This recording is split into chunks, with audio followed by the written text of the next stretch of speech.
Pembiakan tumbuhan ialah proses menghasilkan tumbuhan baru melalui kaedah vegetatif adalah cara menghasilkan tumbuhan baru daripada bahagian tumbuhan induk seperti akar, batang, daun tanpa biji benih. Menghasilkan tumbuhan genetik sama dengan induknya merangkumi kaedah semula jadi dan buatan manusia iaitu keratan, cantuman dan kultur tisu. Kaedah pembiakan yang digunakan dalam projek ini ialah keratan batang, stem cutting, keratan daun, leaf cutting dan biji benih, seed propagation.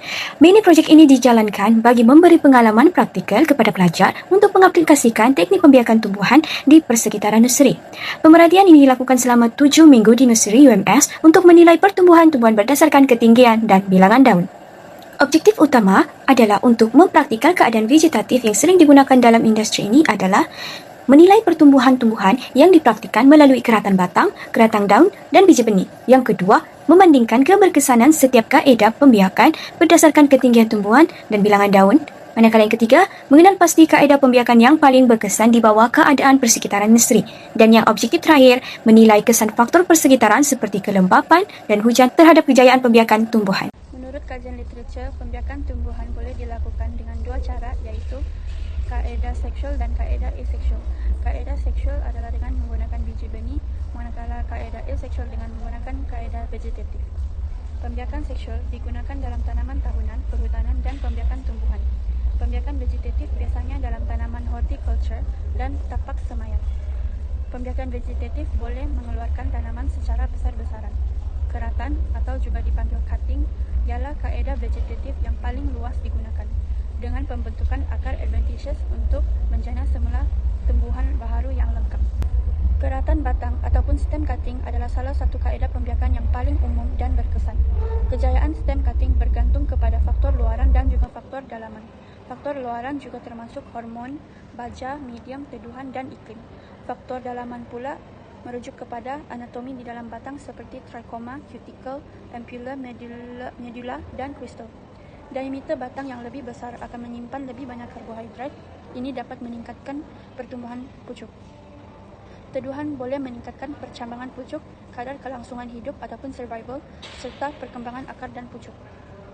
Keratan daun ataupun leaf cutting boleh dilakukan dengan meletakkan sehelai daun pada tanah yang lembap dan membentukkan batang dan akar baharu dari daun itu. Sesetengah spesies boleh menghasilkan satu tumbuhan bagi setiap daun, manakala spesies lain boleh membentuk beberapa tumbuhan pada titik yang berbeza. Pemotongan urat daun juga boleh membantu merangsang pertumbuhan tambahan.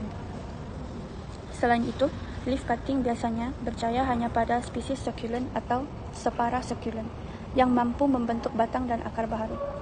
Hal ini kerana daun adalah organ terminal yang selalunya tidak mempunyai meristem dormant. Berbeza dengan pucuk dan akar yang mengandungi tisu meristem yang membolehkan pertumbuhan baru. Akhir sekali, pembiakan melalui biji benih adalah kaedah pembiakan seksual yang menggunakan biji benih untuk menghasilkan tumbuhan dengan berbagai genetik. Kaedah ini memerlukan biji benih yang berkualiti tinggi untuk memastikan tumbuhan tumbuh dengan seragam secara genetik, bebas dari penyakit dan mempunyai kadar percambahan dan pertumbuhan yang baik. Kedua-dua biji benih organik dan konvensional boleh digunakan, namun matlamat jangka panjang adalah untuk menghasilkan biji benih organik sepenuhnya. Kaedah ini juga memerlukan pengurusan penanaman, pembiakan dan amalan tanaman yang teliti untuk memastikan kuantiti dan kepelbagaian mencukupi. Bahan dan kaedah.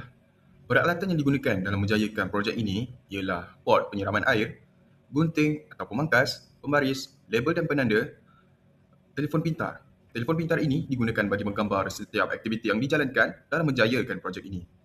Yang kedua, bekas dan medium tanaman. Yang pertama ialah beg penanaman plastik atau dikenali sebagai polybag, dulang semayan atau dikenal pasti sebagai pot tanaman biji benih, dan terakhir sekali merupakan tanah dan kokopit. Kokopit ini digunakan bagi memudahkan akar untuk menyerap masuk ke dalam tanah bagi proses tumbuh sarang. Seterusnya, bahan ataupun kaedah tumbuhan yang digunakan sewaktu di dalam projek ini. Yang pertama, biji benih ataupun seed propagation. Yang kedua, keratan batang ataupun stem cutting. Dan ketiga, ia merupakan keratan daun ataupun leaf cutting. Tiga kaedah yang kami gunakan ialah keratan batang, keratan daun dan biji benih. Untuk keratan batang, spesies yang kami gunakan ialah Ficus mercocarpa. Untuk keratan daun, kami menggunakan Euphorbia titimyloides. Dan untuk biji benih, kami menggunakan spesies Carica papaya L. Sebelum memulakan proses penanaman, kami akan menyediakan medium tanaman seperti polybag. Polybag bersaiz sederhana. Dan kami juga akan menyediakan tanah dan kokopit. Bagi proses tanaman, tanah dan kokopit memerlukan satu ratio yang seimbang seperti 50% tanah dan 50% kokopit. Untuk keratan batang akan dipotong menggunakan gunting dahan supaya mengikut ukuran yang benar dan tepat. Dan kemudiannya akan dicelupkan dalam serbuk hormon bagi mengaktifkan hormon-hormon di dalam sel-sel keratan batang Ficus mercocarpa. Dan untuk tanaman ataupun kaedah leaf cutting, untuk spesies Euphorbia titimyloides, kemudiannya akan dicelupkan juga dalam serbuk hormon bagi mengaktifkan sel-sel yang berada di dalam daun. Kemudian akan ditanam di dalam campuran tanah dan kokopit. Untuk kaedah biji benih, kami menanamnya menggunakan tanah dan sedikit baja fosforus bagi menggiatkan pertumbuhan akar. Setelah proses penanaman ini perlu dipantau ataupun akan dikawal mengikut jadual yang telah ditetapkan, ya, seperti seminggu 2 kali ataupun seminggu 3 kali bagi menstabilkan keadaan humidity ataupun kelembapan dalam tanaman. Akhir kata, semua bahan tanaman dipelihara di bawah keadaan persekitaran nursery semula jadi dengan penyiraman secara berkala dan pemerhatian mingguan yang dijalankan bagi merekod ketepatan ataupun ketinggian pokok, bilangan daun dan prestasi tumbuhan. Sebagai keputusan pula, kita dapat melihat dalam carta bar tersebut di mana kaedah keratan batang yang menggunakan Ficus mercocarpa menunjukkan keputusan yang paling memberangsangkan. Hal ini kerana pertumbuhan ketinggian meningkat secara konsisten dari minggu pertama sehingga minggu ke-7 disertai dengan peningkatan bilangan daun. Hal ini membuktikan bahawa keratan batang mempunyai pembentukan akar adventitious yang baik serta penyesuaian yang tinggi terhadap persekitaran nursery. Seterusnya, bagi kaedah keratan daun pula menggunakan Dracaena transvasata atau dikenali sebagai lidacin yang menunjukkan keputusan yang perlahan namun konsisten dari segi ketinggian walau bagaimanapun. Bilangan daun tidak menunjukkan sebarang pertumbuhan sepanjang pemerhatian. Keadaan ini menunjukkan keratan daun mampu untuk pembentukan akar namun terhad dalam pembentukan organ baru. Namun, kaedah pembiakan biji benih yang menggunakan Crassula papaya atau dikenali sebagai papaya tidak menunjukkan sebarang percambahan sepanjang tempoh kajian dari minggu pertama sehingga minggu ke-7. Keputusan ini dianggap tidak berjaya dalam kaedah tersebut. Faktor yang berkemungkinan menyumbang kepada kegagalan percambahan ini adalah viability biji benih yang rendah atau kerosakan biji benih. Keadaan ini telah menghalang proses percambahan walaupun kaedah penanaman telah dilaksanakan dengan betul. Assalamualaikum warahmatullahi wabarakatuh. Nama saya Muhammad Azamullah bin Matsa, nomor metrik PF 241601313. Oke, seterusnya kita beralih kepada bahagian perbincangan. Dalam kajian ini kami telah membandingkan 3 kaedah, yaitu keratan batang, keratan daun, dan biji benih. Kebersamaan setiap kaedah ini diukur berdasarkan 2 faktor utama, yaitu ketinggian pokok dan bilangan daun yang terhasil.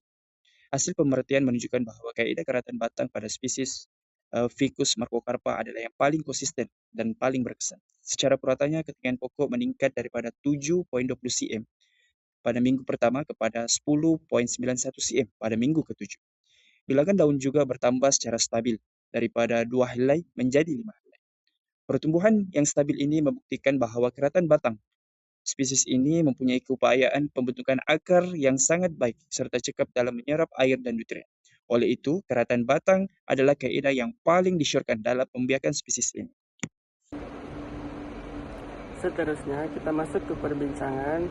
Sebelum itu, nama saya Jonathan bin James Sumartobala, nomor matriks BF 241101113. Seterusnya, bagi kaedah keratan daun, Dracaena trifasciata menunjukkan peningkatan data secara purata ketinggian yang perlahan tetapi konsisten, yaitu daripada 3.75 cm kepada 5.97 cm sepanjang tempoh kajian. Walau bagaimanapun, bilangan daun secara purata kekal sebanyak 1 helai sepanjang pemerhatian.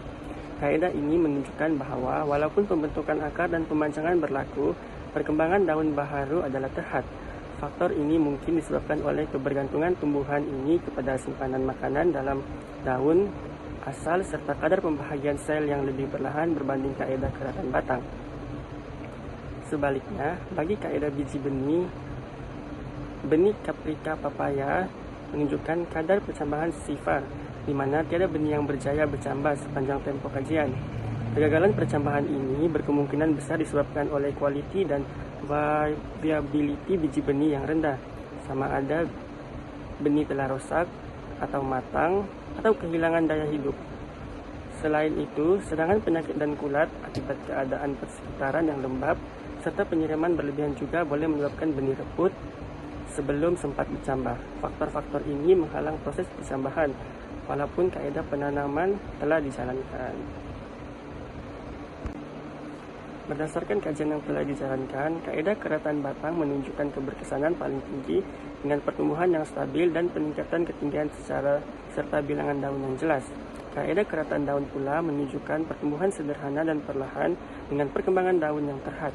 Sebaliknya, kaedah biji benih tidak menunjukkan sebarang percambahan, kemungkinan disebabkan oleh kualiti benih yang rendah dan faktor persekitaran yang tidak sesuai. Oleh itu, pemilihan kaedah pembiakan yang sesuai adalah penting bagi memastikan kejayaan pertumbuhan tumbuh. Secara keseluruhan, projek ini menunjukkan bahwa hanya dua kaedah pembiakan berjaya dicapai dengan kadar kejayaan 55%, manakala kaedah pembiakan menggunakan biji benih tidak menunjukkan sebarang percambahan sepanjang tempoh kajian. Objektif projek berjaya dicapai melalui perbandingan pertumbuhan antara kaedah keratan batang dan keratan daun. Dapatan kajian mendapati bahwa kaedah keratan batang merupakan kaedah paling berkesan di bawah sistem nursery. Selain itu, kejayaan pembiakan turut dipengaruhi oleh faktor persekitaran seperti kelembapan dan hujan yang memainkan peranan penting dalam memastikan pertumbuhan yang optimum. Sebagai kesimpulannya, kaedah keratan batang adalah teknik paling sesuai untuk diaplikasikan dalam projek ini.